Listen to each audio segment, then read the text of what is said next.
And welcome back from that break. Peace. We are here in the JJ Zone. Join the Journey Radio. Today, talking about the cart before the horse. So many of us get this dating thing so backwards, and it doesn't have to be that way.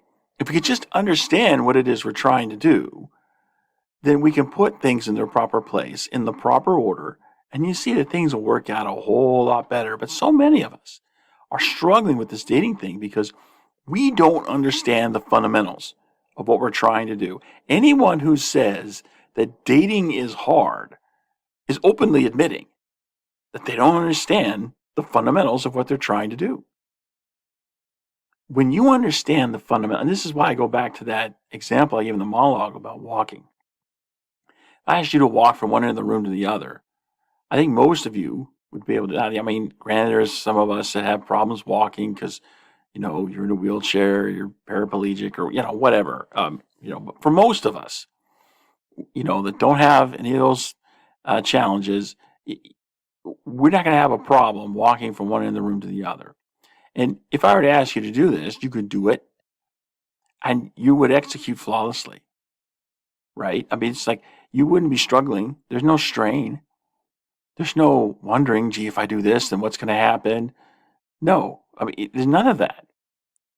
When it's time to walk from one end of the room to the other, you just do. You just walk and you perform flawlessly. You execute masterfully. And you don't even have to think about it because you have mastered the fundamentals of what you're doing. Well, this is the way it is with any skill. And dating, just like walking, is a skill. And you can learn to master the fundamentals of that skill. And when you do, when it comes time to execute, you just do. You just execute flawlessly without even thinking about it. It's like it's second nature. And, you can come to that point that dating becomes as easy as walking. But in order to get to that point, you've got to understand the fundamentals of what you're trying to do. And that's why on this program, also on the World of TED, we keep talking about the fundamentals of the dating journey, because trying to educate people on how to execute more appropriately, more properly, to get better results. Better action produces better results. Poorer action produces poor results. No action produces no results. I think at the end of the day, all of us want results. And so, if you want to be successful with the dating, you got to learn the fundamentals of the dating journey. Now, as I talked about in the monologue, okay, making that dating connection, connecting with somebody who could be a potential life partner and having a relationship with that person, right? You come to different stages in your dating journey. And, how do we progress from one stage to the next? Well, the way you progress to any stage of the dating journey is by making a agreement. Every stage has an agreement. And when you make the agreement to be in a particular stage, then that is what transitions you into that stage. Well, then that begs the question, if you have to make an agreement, how do you make an agreement? And I respond to that question with this question: how do you make any agreement? It doesn't, dating is just the context for the agreement. But the way you make the agreement is no different for the dating context than it is for any other context. But you're going to have to be agreeable enough.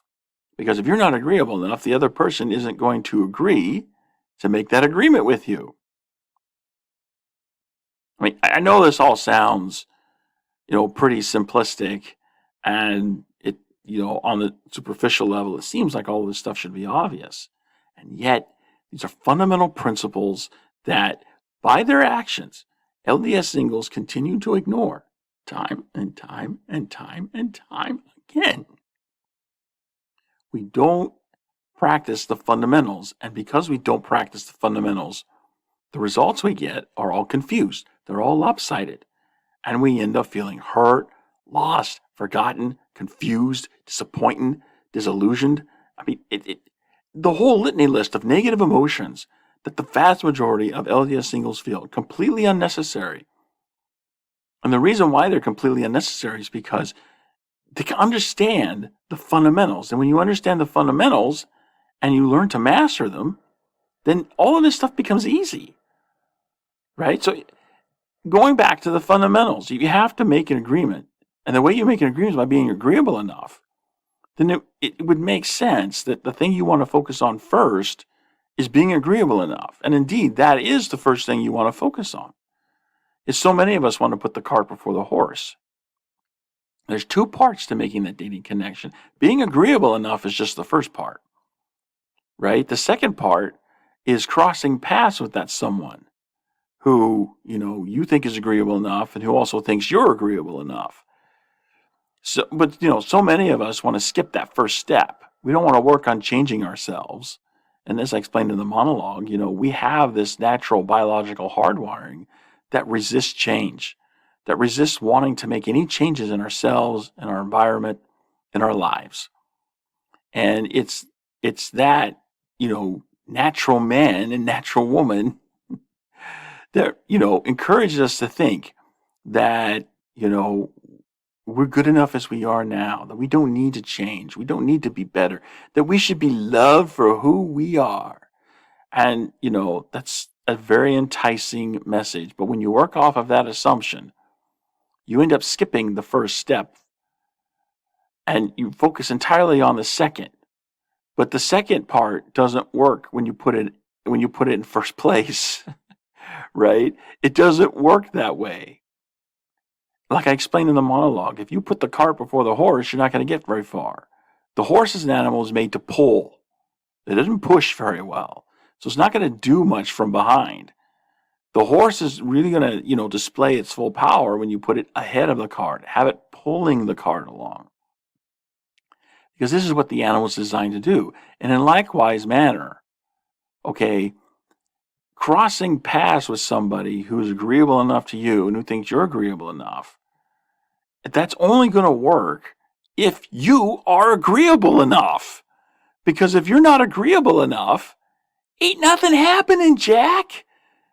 So we need to stop focusing on, I need to find that singles ward. I need to be in that singles ward or else I'm not going to get married. Or I need to find that right singles activity. What conference should I attend to meet the right somebody? Or, what's a good, app or online dating site that I need to join and, find the right person. We're focusing so much on finding the right person that we've totally forgotten about becoming the right person. And it's that first part that's essential because, as I explained in the monologue, if you don't have that, that agreeableness about you, if you're not of a certain quality to which the other person finds agreeable enough, it don't matter how perfect that other person is for you. It doesn't matter how much you like that other person. It doesn't matter how much, that a person appeals to you or you find that person attractive. It does not matter. When you cross paths with that person, if you're not agreeable enough, ain't nothing happening, Jack. So we really need to stop putting the cart before the horse. Let's put the horse before the cart. Let's attend to first things first and keep the main thing the main thing. And when it comes to dating, a fundamental principle is you got to be agreeable enough or you don't secure agreements. And if you don't secure agreements, you don't make progress in your journey. So you really need to be focusing your efforts on becoming agreeable enough. And that is where the prime focus should be. Quit worrying so much about how you're going to cross paths with somebody. Focus first on being agreeable enough, becoming agreeable enough. Because until you got that piece, you ain't getting nothing else happening. We're coming to a break here. Let's go and take that break. When we come back from the break, I want to dive in more on this fundamental principle of becoming more agreeable enough. How do we become more agreeable enough? And I also want to talk about later in the program about, you know, once you are agreeable enough, then why is it that you don't really need to worry about crossing paths with the right someone? Because when you get your show together and you get good with you on the inside, you don't really need to worry about the second part. The second part takes care of itself when you take care of the first part. And how is it that that actually plays out and happens? We're going to talk about that later on in the program, too. So I will see you there after the break on the other side.